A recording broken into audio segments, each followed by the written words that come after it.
never make permanent decision based on short-term emotion. Second, if you don't find a way to make money while you sleep as a passive income, you will work until you die. Over to Himanshu. जैसा कि इसमें last line था कि अगर आप passive income create करने के लिए कोई सोर्स नहीं बनाते हैं तो आप जब तक जिंदा रहेंगे तब तक काम करते रहेंगे, अपने गले पे बैठे रहेंगे, आता रहेगा पैसा, उससे खर्चे कराते रहेंगे. So you need to create a passive income source to fulfil all your future requirement. तो पुराना जो मैंने स्लाइड दिया था उसमें से कुछ पार्ट है कि इन्वेस्टमेंट क्या होता है.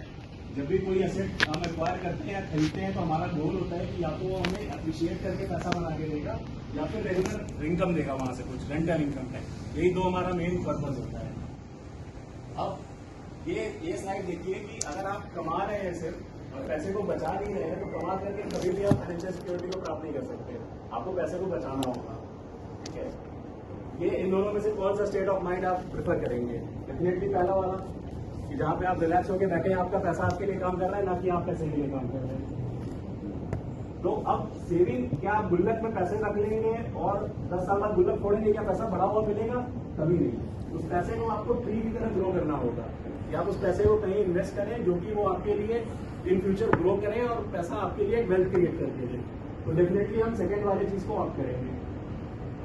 पावर ऑफ कंपाउंडिंग में एक इमेज आप लोगों ने बहुत देखा होगा, rice and chess board theory. ये क्या थ्योरी है? ये शायद कुछ करते हैं पीपीटी. ये एक चेस बोर्ड है. इसमें ये पहले जो इसका खाना है उसमें एक दाने को रखा गया है और सिर्फ हर दूसरे खाने में डबलिंग की गई है. आप देख रहे होंगे पहले में एक दाना है, फिर 2 दाने, फिर 4, फिर 8, फिर 16, फिर 32, ऐसे करके डबलिंग की गई है. तो 7, 3, 10 खाने तक आते आते थे. देखिए वो कितना बड़ा एक पहाड़ क्रिएट हो गया है. आपको पता है कि अगर पूरा चेस बोर्ड भरना होगा तो हमें कितने चावल की जरूरत पड़ेगी? 18 into 18 0. 7 में 18 0 से मतलब वो कितना होगा मैग्नीट्यूड? हाँ, वो पूरे दुनिया में जितना चावल अवेलेबल है वो भी कम पड़ जाएगा. उतने चावल से भी वो चेस बोर्ड पूरा कंप्लीट नहीं हो पाएगा. This is called power of compounding. Same doubling पैसा है कि अगर आप एक पैसे को हर दिन डबल करते हैं, एक पैसा अगले दिन 2 पैसा, फिर 4 पैसा, फिर 8 पैसा, वो जाकर के 30 डेज में 53,68,709 रुपए हो जाएगा सिर्फ एक पैसा, जो कि हर दिन अगर डबलिंग हो रहा है. This is called power of compounding.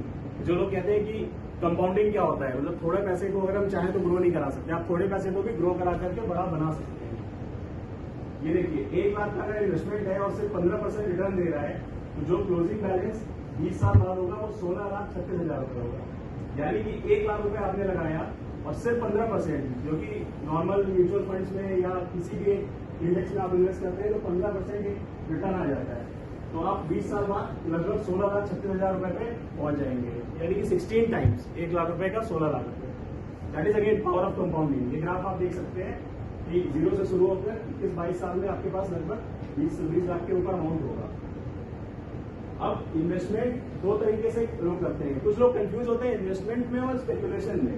आप जब किसी को बोलोगे यार शेयर मार्केट में इन्वेस्ट करना चाहिए तो कहते हैं यार वो तो जुआ है. दोनों अलग अलग चीजें. आप फोटो में देख सकते हैं जुआ क्या होता है और इन्वेस्टमेंट क्या होता है. पहला जो पार्ट है वहां पे आप एक ट्री को ग्रो कर रहे हैं, आप प्लांटेशन कर रहे हैं, उसमें आप पानी डालते हैं.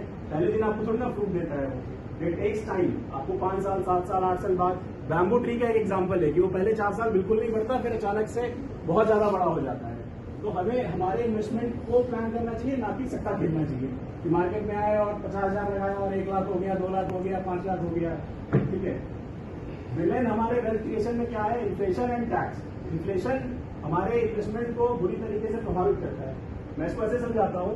एक ऐसा प्रोडक्ट जो 100 रुपए कीमत का है, जिसे आज अगर हम खरीदेंगे वो 100 रुपए का मिलेगा, लेकिन 8% जनरल इन्फ्लेशन है, महंगाई दर जिसको हम बोलते हैं. 1 साल बाद वही प्रोडक्ट 108 रुपए का होगा. तो हमारे पास उस प्रोडक्ट को खरीदने के लिए 108 रुपए की क्षमता होनी चाहिए. तो अगर आज मैं अपने 100 रुपए को इन्वेस्ट कर रहा हूँ और वो पैसा मेरा 106 रुपए ही बन रहा है, तो क्या मैं अगले साल उस प्रोडक्ट को खरीद पाऊंगा? Answer is no. तो you have to take care of inflation while investing.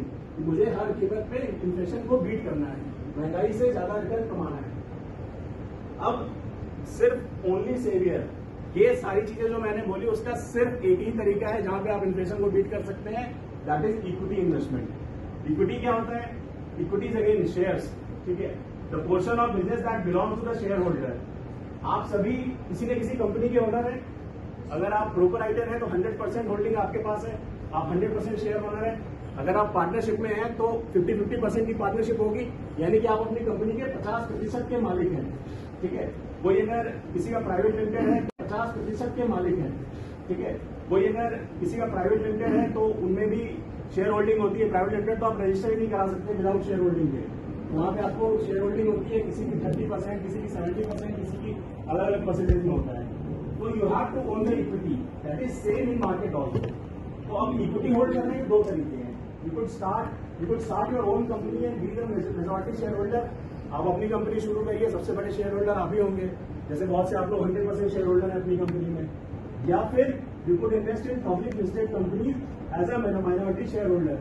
अब मैं किसी को बोलूं, जैसे गोपाल भैया हो सकता है अल्ट्राटेक सीमेंट यूज करते हो, अब मैं बोलूं कि आप अल्ट्राटेक सीमेंट के मालिक बन सकते हैं, नहीं संभव है, लेकिन हम उनके माइनॉरिटी शेयर होल्डर बन सकते हैं। उस कंपनी के कुछ शेयर अमाउंट को लेकर के मैं उसकी प्रॉफिट का हिस्सा अपने साथ शेयर कर सकता हूँ।